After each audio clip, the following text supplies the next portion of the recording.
Hi, so both of those videos were exactly what I thought counseling would be like before I ever went myself. Kind of being in a room one-on-one with a person and just talking about your life. So that wasn't really a surprise to me. It's exactly what I imagined.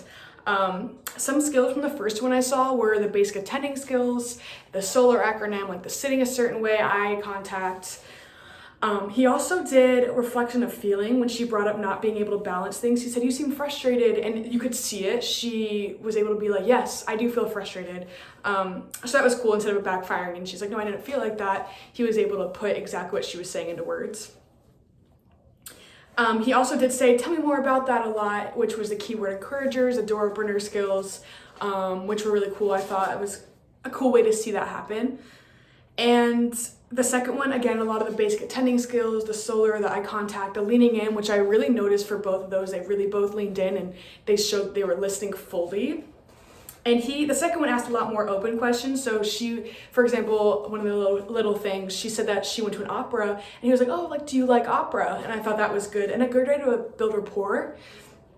And he also did challenging and confrontation when bringing up why she's seeking counseling and comparing it to the relationship that she's in. So he was like, "Well, one of the reasons why you're here is to do the opposite of what you're doing now." And so she was able to think about that and kind of express how she saw it because, different perspectives, different people.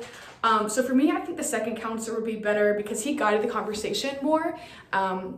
Instead of the first one where he kind of let her do most of the talking, not most of the talking, but her guide the conversation in general. He said, "Tell me more about that." But the second one was able to kind of summarize what she was saying and kind of guide it himself. So I guess that brings me into some of the questions is like, when do you know which counselor to be? Are you the one that kind of guides the conversation, or are you the one that kind of lets the client do it?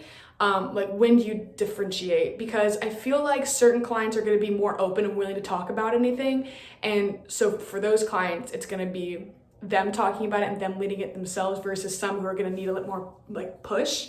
And also, how do you become that counselor that if there's something that needs to be addressed or talked about, not pushy, but kind of just guiding the conversation away without being pushy. And also another one I had was, how do you use counselor self-disclosure, like when to use that without being like overstepping too much or giving advice, which in the textbook literally said not to do. So when when to do that, how much to do that in order, because I feel like that would be a good way to build rapport, but also is it overstepping at the beginning? So I guess it just depends on the client, but those are some of the questions I had and something I was curious about. Thank you.